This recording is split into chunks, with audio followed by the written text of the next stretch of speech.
أعوذ بالله من الشيطان الرجيم. بسم الله الرحمن الرحيم. أستغفر الله ربي وأتوب إليه.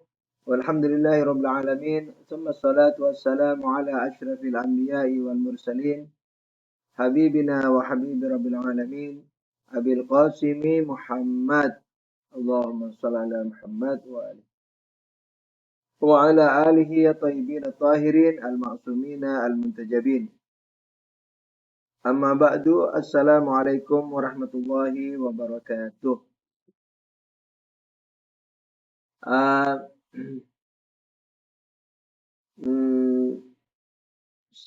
Pertama kali saya ucapkan selamat berbahagia di hari kelahiran Kanjeng Nabi Muhammad sallallahu alaihi wasallam ini, yakni bertepatan dengan 17 Rabiul Awal ya.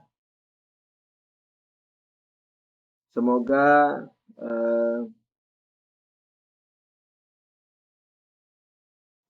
kita mendapatkan kebahagiaan pada hari ini dan di dunia ini, serta di kuburan dan di akhirat kelak, di bawah naungan bimbingan dan syafaat Kanjeng Nabi Muhammad sallallahu alaihi wasallam dan ahlul bait beliau alaihimussalam, amin ya rabbal alamin.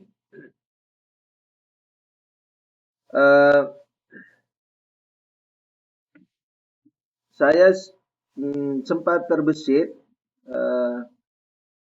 tadi ini, tapi ragu, yaitu mau menyampaikan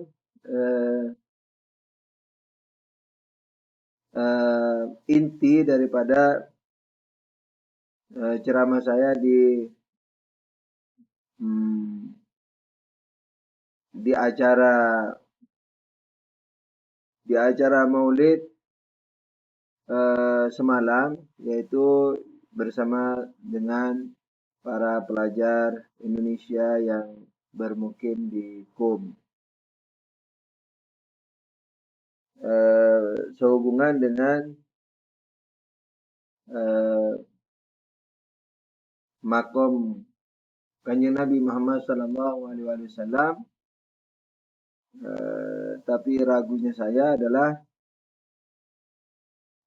karena kemarin sudah libur fikih, takut termakan juga waktu fikihnya. Tapi karena memang kita ini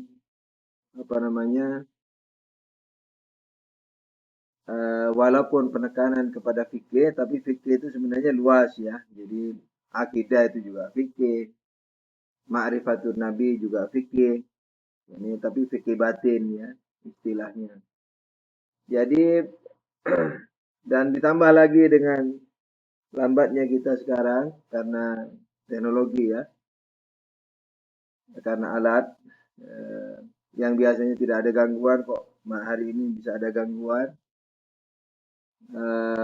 Jadi semakin ragu, tapi saya izinkan kalau antum rela, kalau tidak rela ya dimaafkan.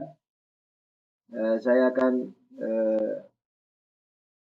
mencoba menyampaikan inti daripada yang saya sampaikan tadi malam, karena demi untuk memperingati Maulud Nabi sallallahu alaihi wasallam.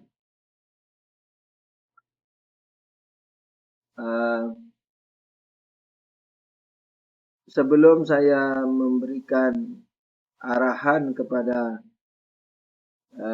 makom Kanjeng Nabi sallallahu alaihi wasallam, tentu saja makom itu sesuai dengan yang kita pahami ya, bukan yang kita capai tentunya. Dan yang kita pahami itu juga barangkali tak sedebu daripada makom hakiki Rasulullah sallallahu alaihi wasallam.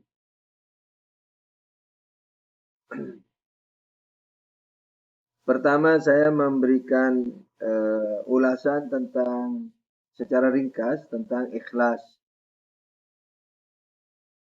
Dan yang biasa dengan kajian saya sudah tahu warnanya, sudah bisa diraba kemana arahnya. Ikhlas dari sisi makna kata adalah murni. Banyak sih artinya. Misalnya selesai dari permasalahan, selesai dari pekerjaan. Tapi yang dilihat atau difokus pada bahasan kali ini adalah yang bermakna murni, khalis, yakni murni, tidak bercampur apapun. Jadi kalau man akhlasa lillah, yakni siapa yang mengikhlaskan diri kepada Allah, seperti dalam ayat A'udzubillahi minasyaitonirrajim, mukhlisina lahuddin, yakni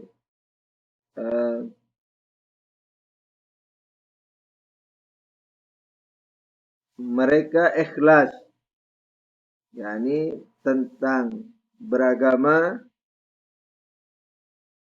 kepada siapa, untuk siapa ikhlasnya, untuk Allah Subhanahu wa taala. Jadi mukhlisina lahuddin, yakni yang memurnikan agamanya hanya untuk Allah Subhanahu wa taala. Nah, nanti misalnya dari beberapa ayat seperti surat Tauhid ya. Surat Tauhid itu diberi nama juga surat Ikhlas. Bismillahirrahmanirrahim. Qul huwallahu ahad, Allahus samad, lam yalid wa lam yulad wa lam yakul lahu kufuwan ahad. Nah, itu juga diberi nama surat Ikhlas karena kemurnian tauhid. Jadi tauhid itu bisa mencakupi tiga hal ya. Ikhlas juga demikian, tiga hal, mencakupi zat, jati diri, yakni zat atau jati diri, sifat dan perbuatan. Jadi ikhlas itu tidak hanya mencakup perbuatan saja, tapi juga sifat dan zat. Nah, nanti kita akan lihat bahwa ikhlas itu memiliki beberapa tingkatan. Nah, setelah kita tahu makna daripada ikhlas secara global ya, yaitu memurnikan diri, sifat dan amal kepada Allah Subhanahu wa taala. Nah, ikhlas ini secara global juga dibagi menjadi tiga.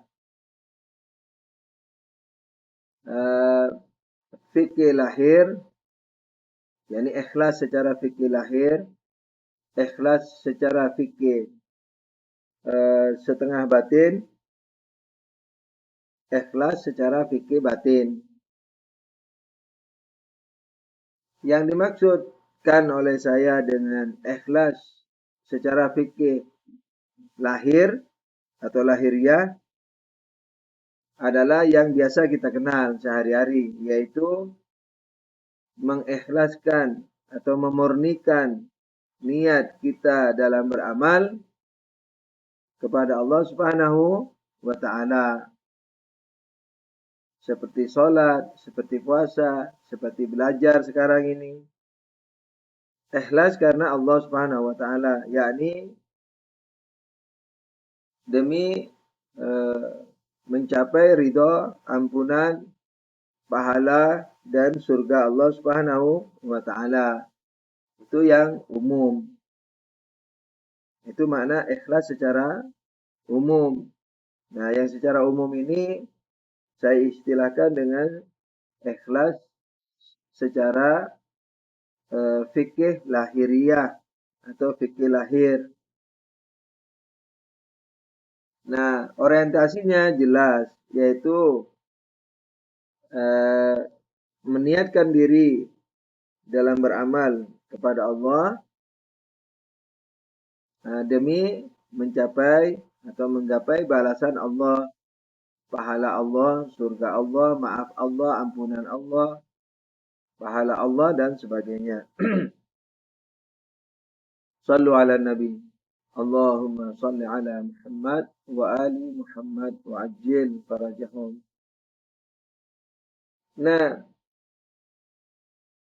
dalam dalam ikhlas fikih ini secara umum orang-orangnya menatap bahwa pahala dan surga itu semacam hak bagi dia, bagi hambanya yang ikhlas ini.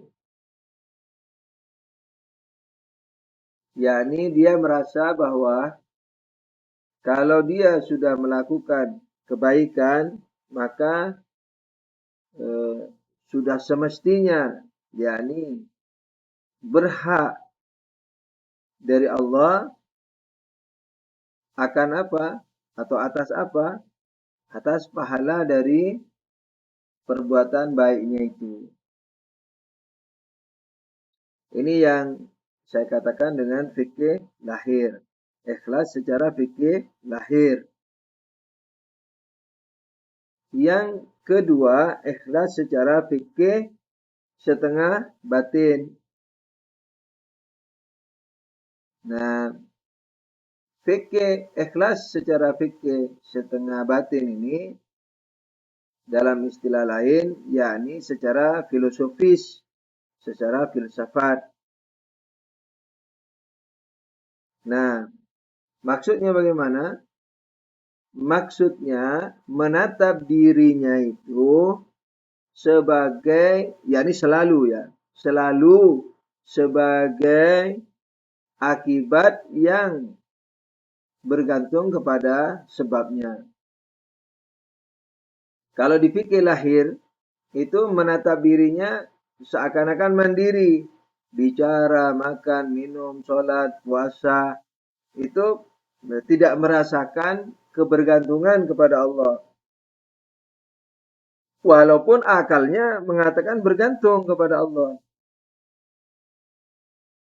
Tapi perasaannya tidak merasakan kebergantungan. Jadi merasa mandiri. Gitu. Makanya kalau sholat berniat kepada Allah, berniat ikhlas kepada Allah, nah itu perlu fokus. Perlu fokus. Yani niatnya itu difokus. Karena Allah. Saya sholat qurbatan ilallah, difokus dulu. Gitu. Karena apa? Karena ketika dia bicara sholat, puasa, tidur, dan apa saja pekerjaan yang dia lakukan itu dirasakannya sebagai suatu yang mandiri. Biasanya kita secara umum itu tergolong di fikih ini sebenarnya secara aplikasi ya. Kalau ilmu mungkin sudah mencuat-cuat tinggi. Irfan lah, wadatul wujud lah, fana lah. Gitu.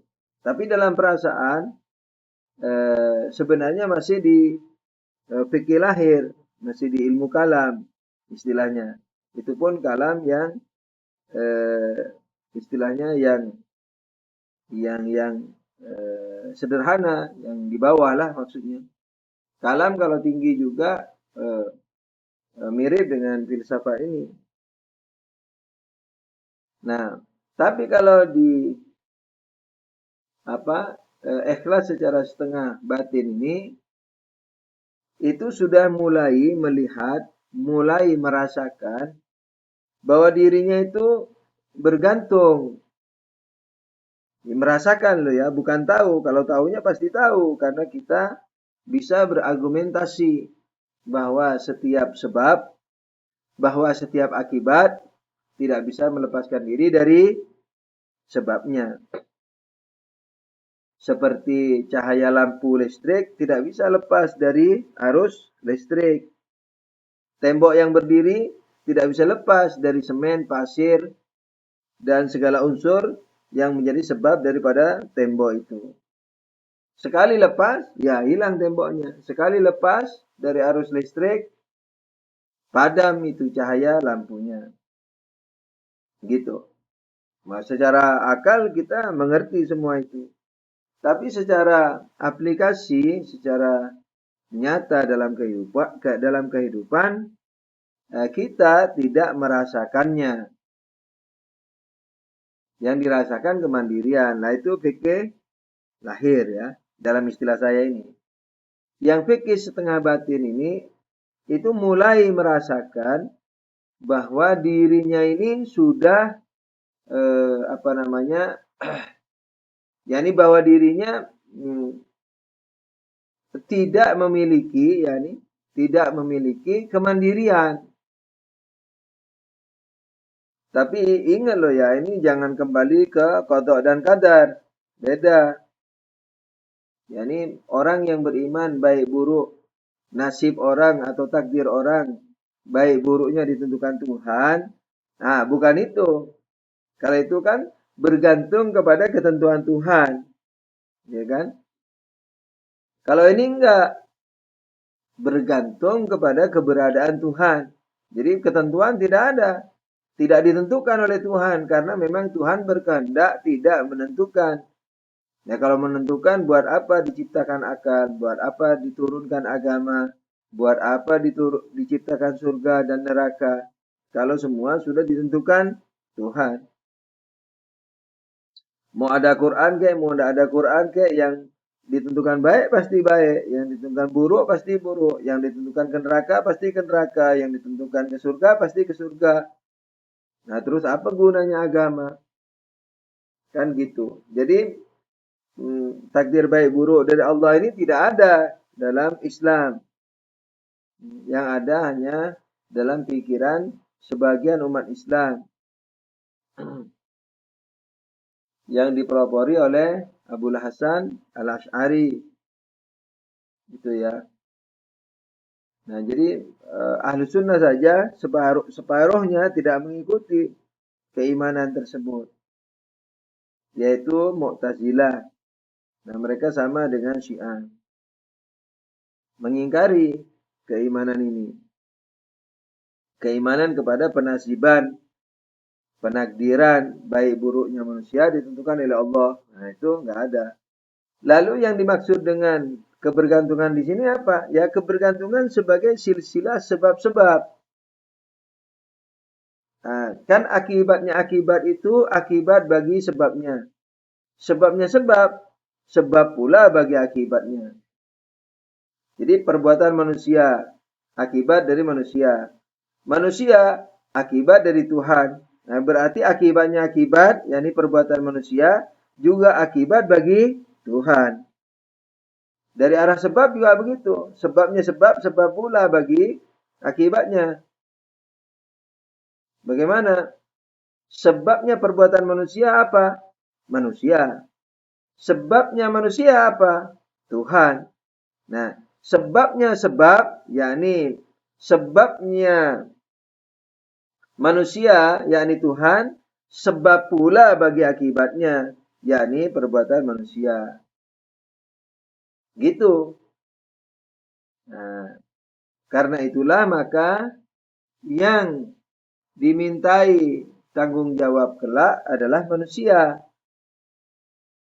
Nah, kalau di fikih lahir gampang dipahami. Karena kalau di fikih lahir dikatakan apa?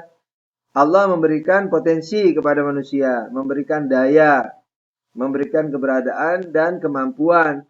Lalu mau digunakan kemana? Terserah manusia. Nah, itu mudah dipahami. Nah, di fikih setengah batin ini juga seperti itu. Jadi wujud dan semua fasilitas diberi oleh Tuhan, lalu digunakan kepada apa saja tergantung manusia. Nah, Tapi dalam tatapan filsafat ini, manusia tidak akan pernah berdiri. Jadi dalam keberikhtiarannya itu pun, eh, jadi dia ini cuman berikhtiar saja. Tapi dalam berikhtiarnya, dayanya, semua dan aplikasinya dan apa saja yang terjadi sekarang yang dijadikan karya oleh manusia, itu semuanya juga bergantung kepada Allah. Bukan tergantung dalam arti tergantung kepada penentuan Allah. Tapi kejadiannya itu. Gitu. Nah, jadi untuk dirasakan lebih susah. Karena dari satu sisi. Sallu ala Nabi. Allahumma salli ala Muhammad wa ali Muhammad. Yang susah di fikih setengah batin ini adalah memadukan rasa. Rasa ya.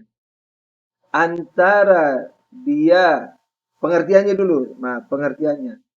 Antara dia sebagai mukhtar, sebagai yang berikhtiar, dan sebagai akibat daripada Allah Subhanahu wa taala sebagai makhluk. Nah, yang lebih susah lagi itu merasakannya. Gitu.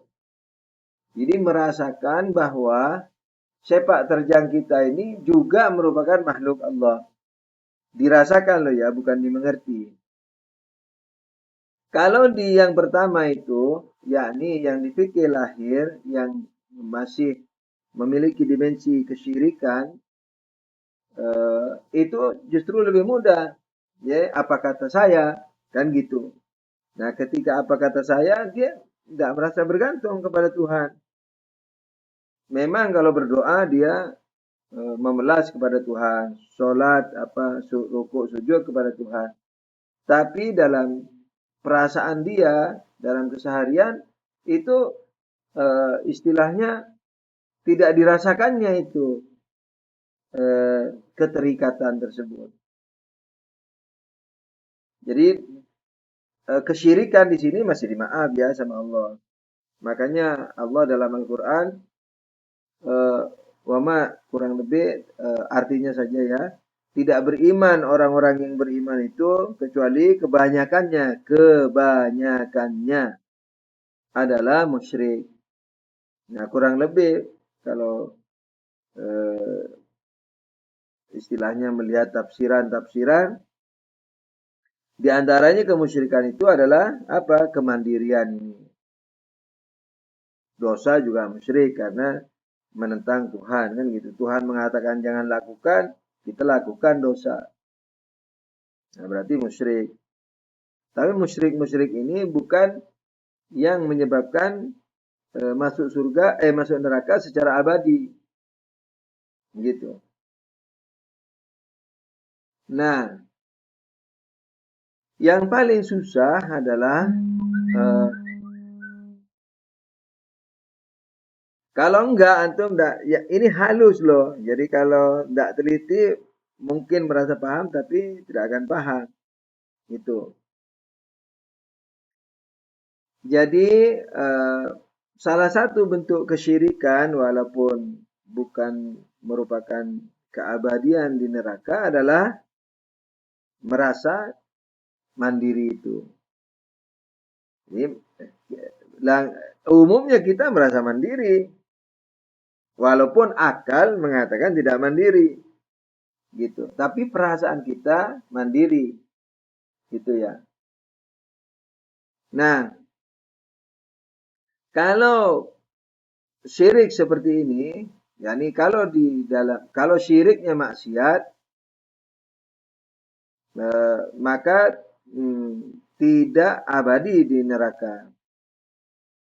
Kalau syiriknya dalam kebaikan, dalam taat, maka sama sekali tidak didosa oleh Allah Subhanahu wa taala. Bahkan diberi pahala, diberi surga. Gitu ya. Tapi tidak tinggi. Gitu. Jadi kesyirikan dalam kebaikan yakni merasa sholat dan mandiri, merasa belajar, ngajar, dan seterusnya, tidak merasa sebagai yang bergantungnya akibat terhadap sebabnya, maka hal seperti ini bukan merupakan dosa sekalipun menunjukkan ketidaktinggian makam atau makom atau derajat kita. Nah, kembali kepada fikih setengah batin ini, caranya bagaimana ikhlas dalam hal ini, dalam zat, sifat, dan perbuatan. Yakni merasa seperti yang dia pahami itu, merasakan apa yang dia mengerti dengan dalil filsafat itu, dengan dalil kalam itu, bahwa kita ini merupakan akibat dari Allah Subhanahu wa Ta'ala. Dan akibat kita merupakan juga akibat dari Allah Subhanahu wa Ta'ala. Jadi kita merasa seperti cahaya listrik yang merasa bahwa walaupun dalam beraktivitas merah biru cahayanya bisa berubah-ubah, wattnya, derajatnya, voltasenya, ya kan, warna-warninya misalnya, walaupun dalam keadaan bisa berubah-berubah, itu tetap tetap sebagai akibat daripada arus listrik. Begitu ya. Sallu ala Nabi. Allahumma salli ala Muhammad wa ali Muhammad wa ajil farajahum. yakni tetap merasa sebagai akibat daripada arus listrik. Begitu. Nah, ketika orang sampai ke makom ini, ketika orang sampai kepada makam, nah ketika kita sudah merasakan, jadi caranya kita untuk ikhlas dalam setengah batin ini, jadi caranya kita untuk ikhlas setengah batin ini adalah merasakan apa yang kita tahu dengan bukti itu. yakni bukti filosofis dan bukti kalam. Ilmu kalam atau ilmu filsafat. Bahwasanya kita adalah akibat. Jadi merasa bahwa keberaneka ragaman daripada cahaya-cahaya lampu yang diakibatkan oleh ikhtiar kita itu sama sekali tidak tidak mandiri dari arus listrik. Begitu. Nah, jadi cara mengikhlaskannya dalam setengah batin ini adalah, yakni baik dalam ikhlas dalam zat, sifat, dan perbuatan, itu adalah menatap dan merasakan bahwa kita dan seluruh aktivitas kita ini merupakan sebab akibat, di mana rentetan sebab-sebabnya berakhir kepada Allah Subhanahu wa Ta'ala. Sudah tentu yang bertanggung jawab adalah diri kita ya. Begitu. Karena kita yang berikhtiar. Tapi dalam keberikhtiaran kita itu, kita tidak akan pernah bisa putus dari keberhubungannya dengan Allah. Kalau putus keberhubungannya dengan Allah, maka kitanya tidak ada. Kewujudan kita ini tidak bakal ada. Tidak bakal bertahan kayak lampu yang putus dari arus listrik. Cahayanya itu akan padam, temboknya akan hancur kalau dipisah dari sebab-sebab daripada keberadaan tembok. Seperti pasir, semen, dan seterusnya itu. Nah, ketika kita merasa seperti itu, jadi merasa bahwa kita kita dan perbuatan kita ini adalah hubungan sebab akibat, dan merasa juga bahwa kita ini merupakan akibat dari Allah yang tidak pernah bisa putus, karena akibat itu selalu memerlukan kepada sebabnya, baik di awal keberadaannya atau dalam kebersinambungan keberadaannya, maka kita sudah mulai memasuki ikhlas secara setengah batin. Nah, ketika kita masuk ke dalam ikhlas setengah batin ini, maka ketika menatap pahala dan surga, itu sudah tidak ditatap sebagai hak, tapi sebagai bonus. Jadi dia malu mengharap pahala dan surga dari Allah dalam kebaikan dia itu, karena bagi dia kebaikan itu adalah seluruhnya milik sebabnya, gitu. Karena sekalipun kita yang berikhtiar, sekalipun kita yang melakukan, tapi kita tidak mandiri dari siapa? Dari sebabnya. Jadi walaupun Allah memberikan pahala dan surga, tapi bukan hanya ditatapnya, bukan hanya dimengerti, tapi dirasakannya sebagai bonus. Dan memang kenyataannya bonus. Gitu, itu bukan hak manusia. Jadi kalau manusia menyembah Tuhan seumur-umur dan tidak bermaksiat seumur-umur, itu untuk mengganti nikmat yang diberikan Tuhan, termasuk taatnya itu, termasuk ilmunya itu, termasuk semua sifat-sifat kebaikan yang ada pada dirinya itu, maka tidak akan mampu dijadikan imbalan terhadap kenikmatan yang diberikan Tuhan.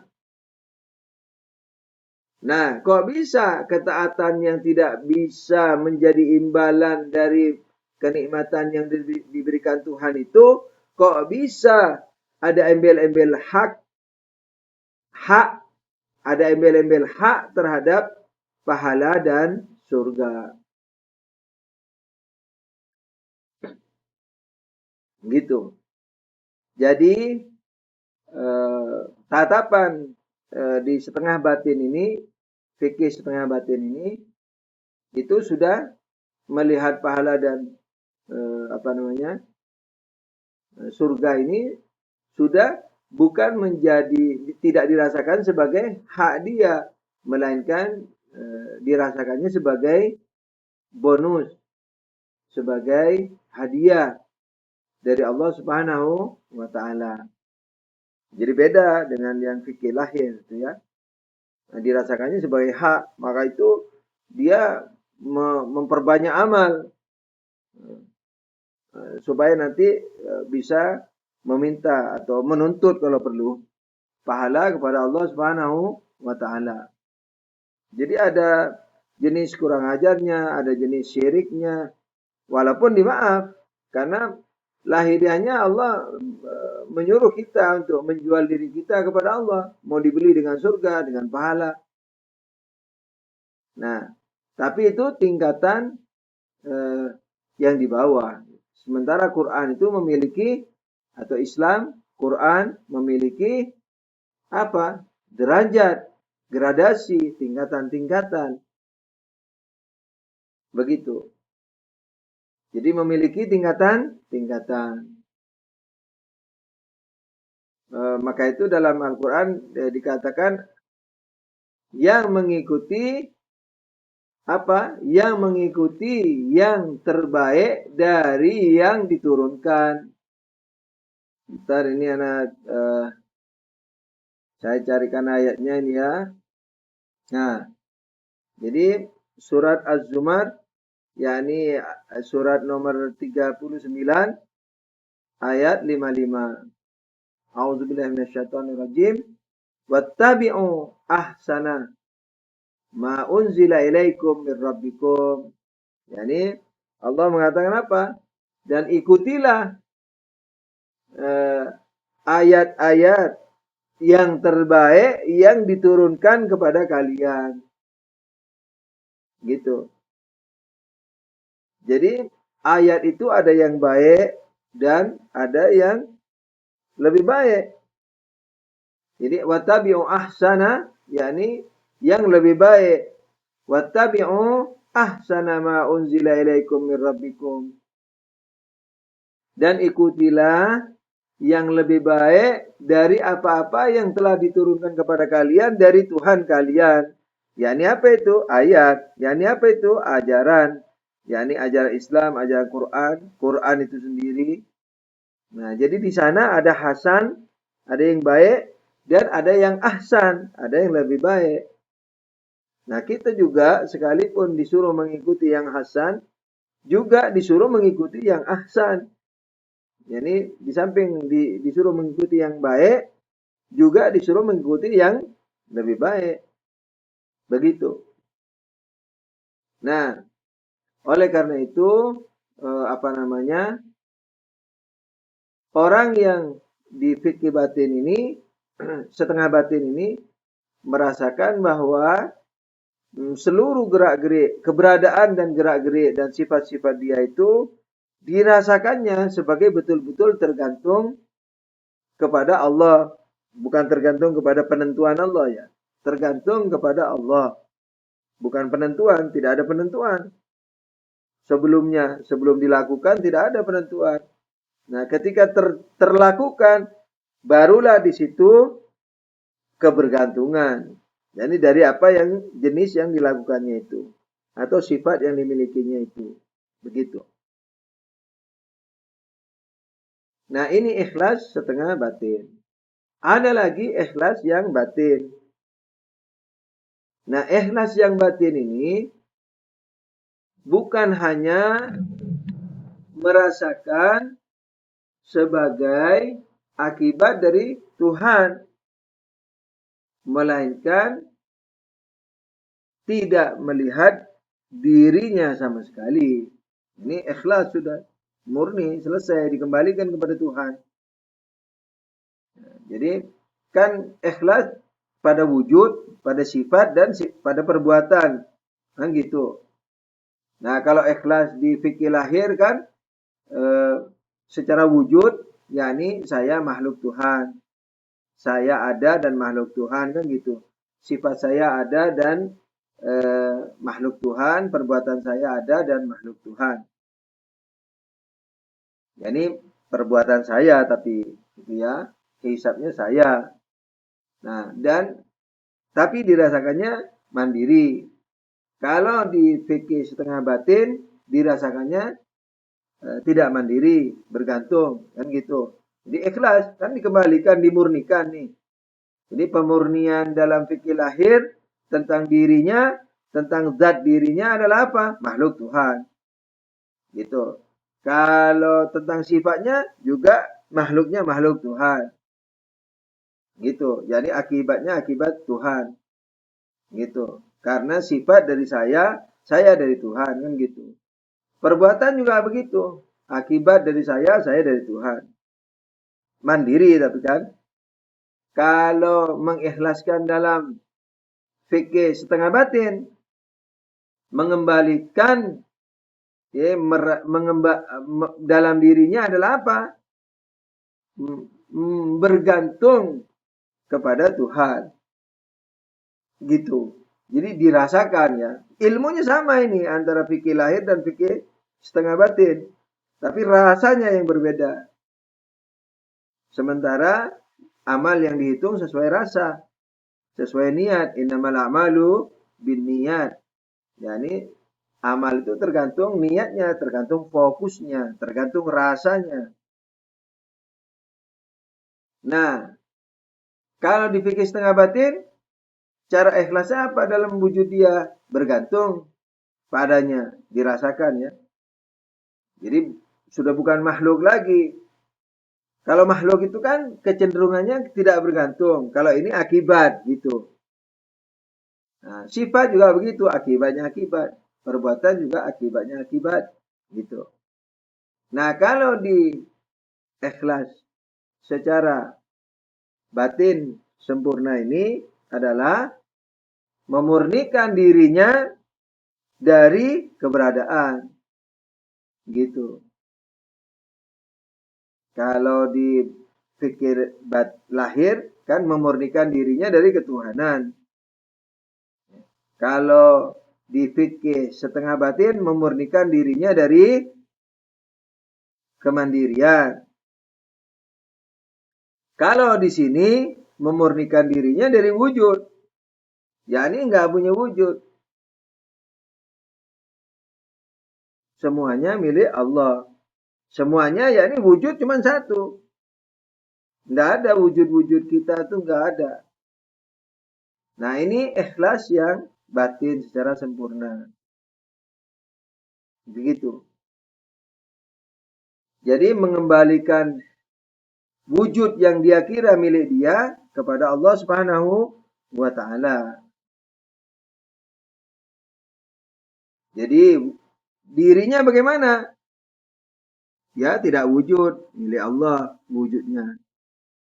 Sifatnya juga begitu, perbuatannya juga begitu. Nah, di sini pahala dan surga sudah tidak menjadi orientasi bagi dia. Gitu. Orientasi dia hanya menatap wujud itu. yakni Allah Subhanahu wa taala, sang pemilik wujud. Nah, argumentasinya yang mudah sebagaimana yang biasa itulah. Yaitu apa? Wujud Tuhan tidak terbatas. Kalau wujud Tuhan tidak terbatas, maka tidak mungkin ada wujud lain sekalipun terbatas. Sebab kalau ada wujud lain sekalipun terbatas, maka wujud Tuhan menjadi luas, bukan menjadi tidak terbatas. Menjadi luas saja, maha luas. Nah, kalau menjadi maha luas berarti terbatas. Kalau terbatas berarti ada awal dan akhir. Kalau ada awal dan akhir, sekalipun kita tidak tahu di mana awal dan akhirnya, berarti sebelum awal tidak ada dan setelah akhir menjadi tidak ada. Maha suci Allah dari yang demikian. Nah, jadi ikhlas di sini yakni memurnikan keberadaan hanya milik Allah. Sifat juga milik Allah. Perbuatan juga milik Allah Subhanahu wa taala. Begitu. Ini namanya ikhlas yang batin secara sempurna. Ini pemurnian secara sempurna. Semalam saya sempat setengah bergurau bahwa sebagian orang merasa bahwa dirinya tidak berorientasi atau tidak meniatkan apa? Pahala dan surga. Tapi sebenarnya bukan orang batin, bukan fikih batin, bukan fikih setengah batin. Bahkan bisa saja tidak tergolong fikih lahir sekalipun. Tapi dia merasa bahwa bukan karena untuk pahala. Merasa bahwa bukan untuk surga. Nah, cara mengetahui deteksinya apa? Deteksinya dilihat. Kalau kita masih menyukai yang halal seperti istri, seperti makanan, dan segala macam, maka ketidakmerasaannya terhadap atau ketidakberorientasinya terhadap pahala dan surga itu sebenarnya karena kita terhijabi. Wong kenikmatan dunia saja melezatinya, bagaimana dengan surga?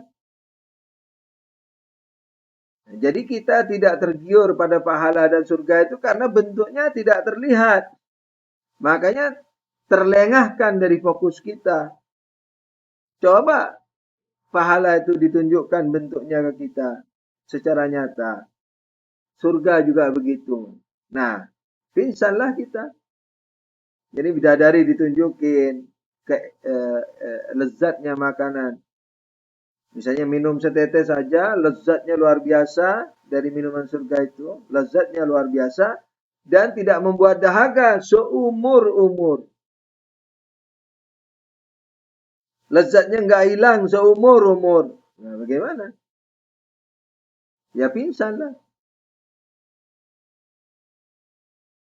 Nah, tapi kenapa kita tidak berorientasi pahala dan surga? Nah, karena tidak melihat itu tadi. Jadi jangan mudah terkecoh oleh diri kita sendiri. Jadi ukurannya itu. Nah, karena itu eh, supaya tidak lebih parah, berniatlah untuk pahala dan surga. Karena khawatir nanti tidak mereorientasikan, tidak memfokus pahala dan surga, lama-lama nanti miring kepada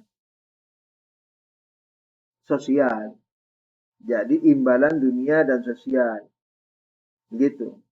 Seperti kehormatan, uang, dan seterusnya lah yang bersifat duniawi ini. Begitu.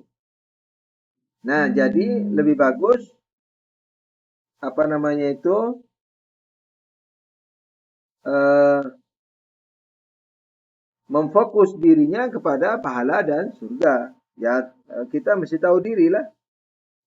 Kenikmatan dunia nikmat kok tahu-tahu kita tidak memfokus dari Allah pada pahalanya dan pada surganya. Gitu. Nah, dengan rincian ini kita udah mengerti bahwa ada 3 ya tingkatan secara global. Ikhlas fikih lahir, ikhlas fikih setengah batin, dan ikhlas fikih batin. Gitu. Nah, saya tidak menyuruh kita ke fikih batin ya. Jadi harus tahu lah di mana letak kita. Kalau di awal, ya di awal. Jadilah kelompok awal yang baik. Yang pasti. Jangan eh, yang ketiga enggak, yang kedua enggak, yang pertama juga enggak. Nah, jangan begitu. Sementara merasa sok di awal misalnya. Jangan begitu. Selama kita menikmati, menikmati yang halal, kenikmatan di dunia yang halal ini, maka jangan apa namanya meletakkan diri di mana? Meletakkan diri di makam atau di makom-makom, di derajat-derajat yang di atasnya. Nah, lalu untuk apa bahasan ini? Bahasan ini untuk mengenal orang-orang yang tinggi, lebih baik, yakni secara lebih baik dari sebelumnya. Yang kedua, supaya kita juga tawadhu, supaya kita juga tahu diri. Yang ketiga, barangkali nanti dengan berjerih payah bisa menaikkan diri yang minimal sudah tahu jalannya dulu. Kan gitu. Kalau tidak tahu jalan bagaimana mau naik? Gitu. Jadi kita nggak boleh putus asa. Oh, karena kita di bawah ngapain lah belajar tinggi-tinggi, tahu seluk-beluk. Nah, tidak. Sebab barangkali nanti istilahnya dapat semangat dan seiring dengan inayah Allah Subhanahu wa taala bisa saja kita naik ke derajat-derajat berikutnya. Begitu ya. Nah, dengan penjelasan ini kita secara global mengenal 3 tingkatan ikhlas, fikih lahir, fikih setengah batin, dan fikih batin. Nah, sekarang kalau kita melihat Kanjeng Nabi Muhammad sallallahu alaihi wasallam, beliau itu ada di mana?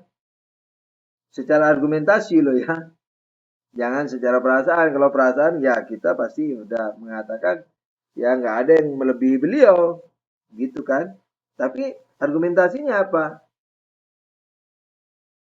Apalagi makomnya beliau kita nggak tahu, nggak bisa ngelihatnya, nggak bisa menjamahnya. Lalu bagaimana dong? Nah, melihat firman-firman Allah. Kenapa? Karena Allah sendiri yang mengetahui, Allah sendiri yang maha tahu dari segalanya. Gitu. Nah, karena itu eh, apa namanya? kita bisa melihat kepada Al-Quran yang menceritakan tentang Nabi. Misalnya seperti apa? Misalnya seperti la yantiqu anil hawa. A'udzubillahi minasyaitonir rajim. La yantiqu anil hawa in huwa illa wahyun yuha. Nabi itu dia yakni tidak berbicara sesuai dengan keinginannya. In huwa illa wahyun yuha. Melainkan seluruhnya itu adalah wahyu Allah. Nah, bicara di sini bukan hanya kata-kata. Karena bicara itu apa ya? Bicara adalah menunjukkan, mengaplikasikan maksud hati. Itu bicara. Jadi menulis surat juga bicara, berbahasa isyarat juga bicara. Perbuatannya juga bicara. Misalnya antum minum air, berarti kita tahu bahwa antum dalam hatinya ingin minum air. Berjalan juga begitu. Berbicara juga begitu, menulis juga begitu, berbahasa isyarat juga begitu. Makan, minum juga begitu. Lah, ini Allah mengatakan apa? La yantiqu anil hawa in huwa illa wahyun yuha. Jadi Nabi itu tidak berbicara apapun, jadi tidak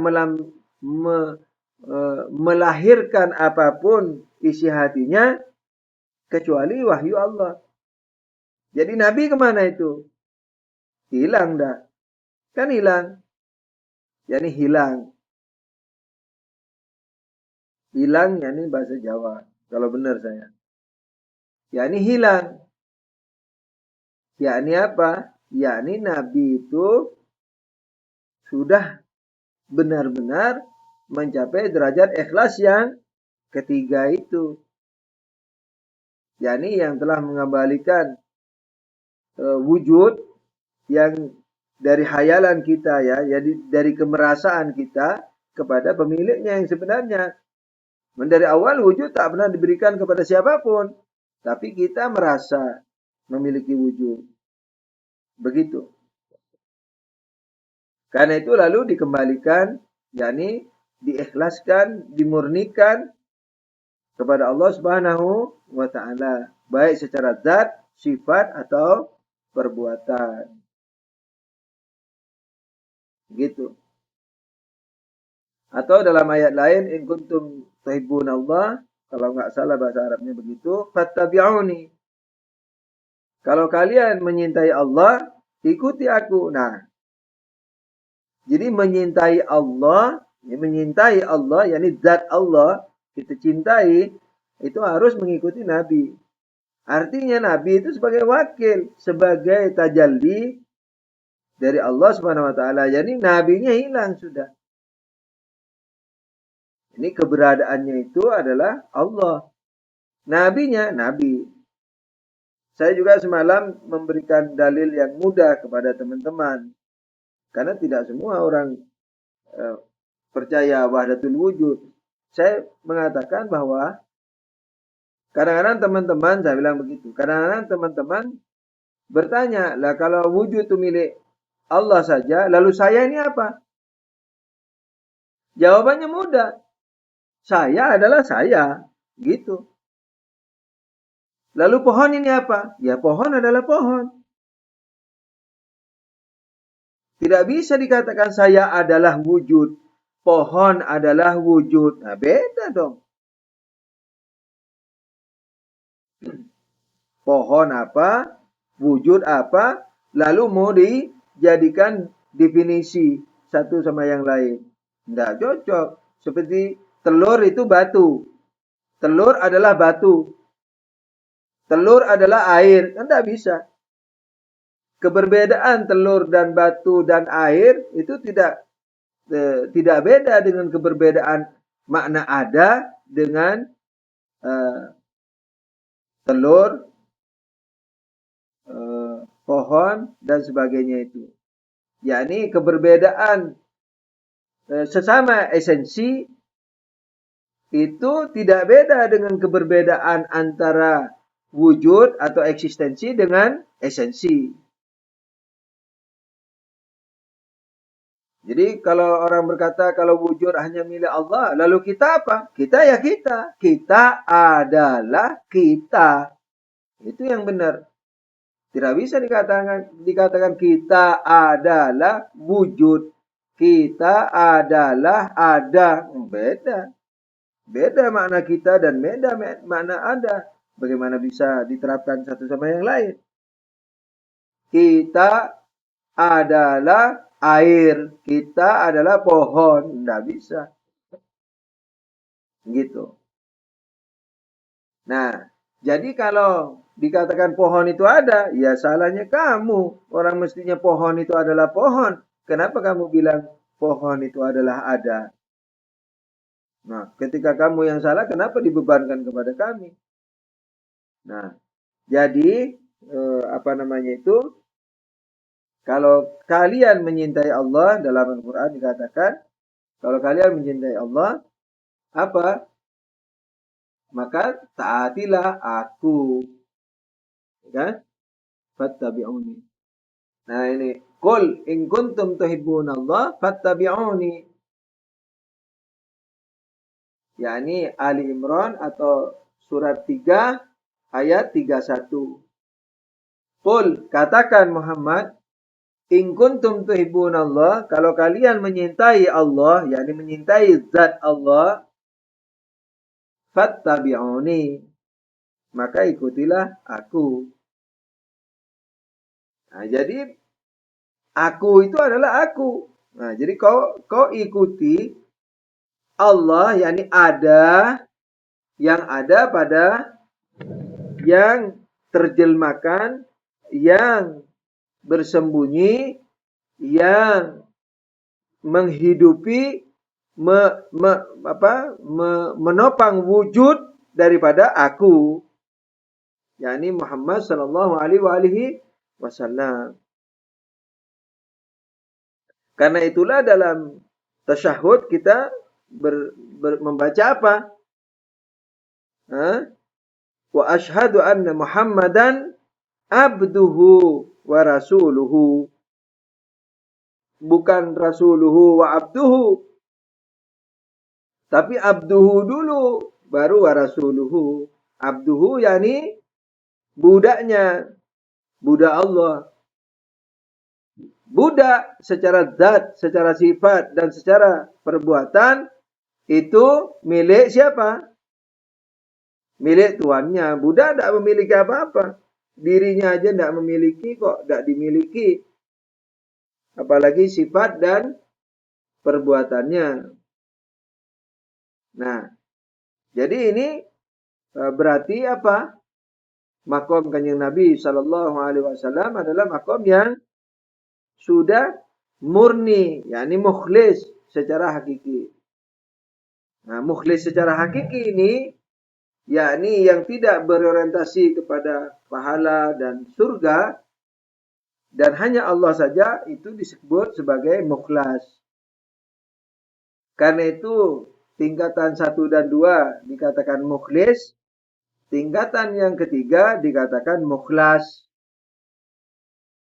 Yani yang 1, 2 itu mukhlis, yani yang fikih lahir dan setengah batin. Sementara yang ketiga disebut mukhlas, yani banyak ikhlasnya. Teramat ikhlas. Ikhlas dalam ikhlas. Nah, jadi biar pahala dari Tuhan juga tidak menjadi orientasi dia. Tapi tidak meremehkan, tidak mengejek. Naudzubillah, jangankan pahala. Daun rumput saja yang diinjaknya itu tidak dicelanya. Semua tajalli daripada Allah Subhanahu wa taala. Nah, tapi orientasi dia yang dia rasakan, yang dia fokus itu hanya Allah Subhanahu wa taala. Begitu. Nah, biasanya yang mukhlis ini masih bisa dipengaruhi iblis, karena iblis tahu kan maksud niat kita apa, yakni niat kita pahala, niat kita surga. Nah, kalau diketahui sama iblis, maka dia banyak menggunakan pahala dan surga ini sebagai kail, sebagai pancing, sebagai umpan untuk menjerumuskan manusia. Misalnya buat yayasan, umpamanya kan untuk kebaikan tuh, buat kebaikan. Nah, nanti di dalam yayasan itu diajak berlomba-lomba, diajak akhirnya berantem. Yang tadinya utuh sebelum ada yayasan, setelah ada yayasan tambah kocar-kacir. Nah, memang dibuat tidak tentram kita sama iblis. Suami istri juga begitu, tidak pernah bahagia. Istri kalau suami kalau di luar tidak rindu pulang. Ingat rumah kalau lapar saja lahir batinnya. Tapi rindu enggak. Umpamanya lah. Ya, karena saling berebut. Begitu juga istri di rumah tidak merindukan suaminya pulang. Kecuali ingat suaminya kalau belanja lahir batinnya tidak cukup. Nah, karena selalu dipancing untuk pahala itu. Jadi berbuat ini pahala, tapi tahu kondisinya eh, tidak memadai. Iblis tahu, dipasang seperti mau bikin kajian lah, mau bikin apalah, ya kan? Berlomba-lomba dalam ini. Tapi yang satu tidak tidak menyeimbangi, tidak tentram sudah hidupnya, senang sudah iblisnya, begitu. Nah, jadi harus hati-hati. Jadi berbuat kebaikan itu eh, istilahnya jangan sampai menjadi alat bagi jatuhnya kita di tempat yang lain. Gitu. Tapi kalau yang orientasinya itu Tuhan, karena Tuhan tidak terbatas, nah, iblis tidak ngerti Tuhan, oh, Tuhan tidak terbatas. Jadi nggak bisa Tuhan dijadikan pancing, kail, umpan, nggak bisa. Kalau saya nyontohin tadi malam pahala itu yang membuat tidak tentram ke teman-teman eh, kawin lebih dari satu. Misalnya ada janda punya anak, nah, setannya bilang, oh ini kasihan nih, tolong nih, ada pahala nih, yang gitu toh. Padahal mestinya kalau mau nolong ya tinggal dikasih biaya aja, nggak perlu kawin kan gitu. Tapi kadang-kadang dia perlu nafkah batin, bahwa itu sudah nolong. Tapi setan tahu bahwa si suami ini tidak mampu jadi suami yang punya istri lebih dari satu. Nah, tapi dipancing dengan pahala itu. Nah, akhirnya suaminya jatuh ke dalam dosa, misalnya tidak adil, misalnya kepada yang tua jadi kasar, kepada istri yang sebelumnya maksudnya. Umpamanya. Apalagi kalau ustadz, saya bilang begitu kan. Saya contohkan ini karena apa namanya teman-teman kan calon pengajar agama. Ya udah akhirnya ribet terus dengan masalah keluarga. Istri muda, istri tua, akhirnya belajar belasan tahun, ilmunya habis sudah, tidak teringat lagi, tidak terfokus lagi. Nah, mau ngajar juga bagaimana? Dengan selalu hati yang gundah, jadi tidak fokus. Senang setannya. Begitu. Jadi yang orientasi pahala surga ini masih bisa dijebak. Karena ketahuan tujuannya kemana. Nah, makanya tujuan itu bisa dibuat kail, umpan oleh iblis. Tapi kalau mukhlasin, bukan mukhlisin, mukhlasin. Orang yang buahnya ikhlasnya, yakni yang hanya berorientasi kepada Allah Subhanahu wa taala dengan melihat surga lo ya. Kalau kita kan gayanya karena Allah tapi nggak melihat surga. Tapi kenikmatan yang halal di dunia senang kita menikmatinya. Makan, minum, apalagi makan durian, makan yang disukai. dan seterusnya umpamanya lah. Nah, kalau yang di tingkatan yang sesungguhnya itu karena hanya Allah orientasinya, maka eh, iblis tidak bisa menjebak mereka. Udah nggak ada alat lagi. Selain Allah bukan fokus dia. Nah gitu. Dia hanya memfokus Allah. Nah terus mau dipancing dengan selain Allah. Nah nggak bisa. Mau dipancing sama Allah, mau dipengkok-pengkokkan kemana? Nggak bisa. Orang Allah tidak ada batasnya. Kanan, kiri, atas, bawah nggak ada. Mau dibelok-belokin bagaimana? Yang pertama yang tadi itu Allah tidak terbatas sehingga iblis tidak mengetahui Allah. Ketika tidak menguasai Allah, bagaimana Allah mau dijadikan pancingan? Kalau Allah relatif, iya. Misalnya Allah yang ada di benak manusia sesuai dengan ma'rifatnya masing-masing. Nah itu terbatas. Nah itu kan saya tidak cerita itu. Karena itu masih Allah yang dimiliki oleh orang yang menjadi pelezat terhadap selain Allah. Kenikmatan yang halal ke, bahkan yang haram apalagi. Atau surga ke, dan seterusnya. Nah itu Allah yang ada di benak makhluk manusia yang seperti ini, itu bukan seutuhnya.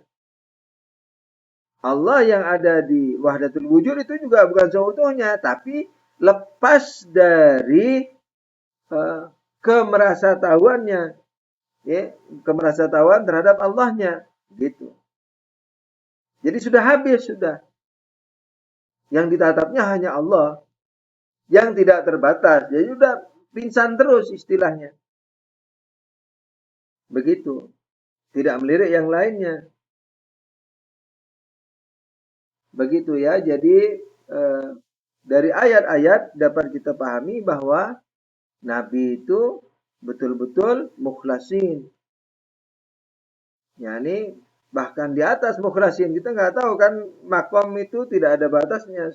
Jarak antara kita dan Tuhan tidak terbatas. Gitu.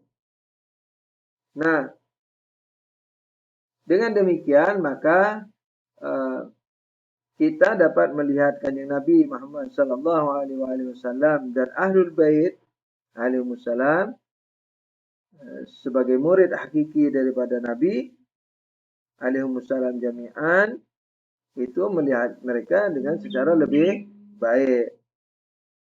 Begitu ya. Nah, jadi mereka para maksumin ini sampai kepada tingkatan yang ikhlas yang sangat tinggi. Yakni yang tidak menyisakan apapun untuk diri mereka. Maka itu mereka layak disebut sebagai apa? Tajalli Allah Subhanahu wa taala, tajalli hakiki. Kurang lebih demikian yang disampaikan ya semalam, dan tadinya mau ringkasan tapi tidak sreg juga. Jadi minta maaf ini waktu fikih lahirnya terkurangi ya dengan fikih batin ini, yakni fikih pendidikan, pelajaran pendidikan. Jadi fikih, kalau saya katakan sekarang fikih batin, ini pendidikannya, bukan aplikasinya. Ya semoga diaplikasikan. Jadi semua harus diusahakan untuk diaplikasikan, walaupun lawannya bukan dosa. Ini belum tentu dosa ya. Kalau haram dilanggar ya berarti lawannya dosa. Wajib ditinggalkan, haram dilakukan, itu dosa. Tapi kalau yang di atas itu, yang fikih batin, lawannya bukan dosa, lawannya kurang tinggi, begitu saja. Jadi tidak tinggi. Ala kulli hal, saya rasa itu yang bisa saya sampaikan karena apa namanya, saya lihat dulu ya, ini karena sudah 1 jam 14 menit. Saya coba dulu dengan tanya jawab. Barangkali ada yang mau ditanyakan menyangkut hal ini atau fikihnya, maka saya akhiri dulu dengan kita bersalawat bersama-sama. Salawat Allahumma salli ala Muhammad wa ali Muhammad wa ajil farajahum.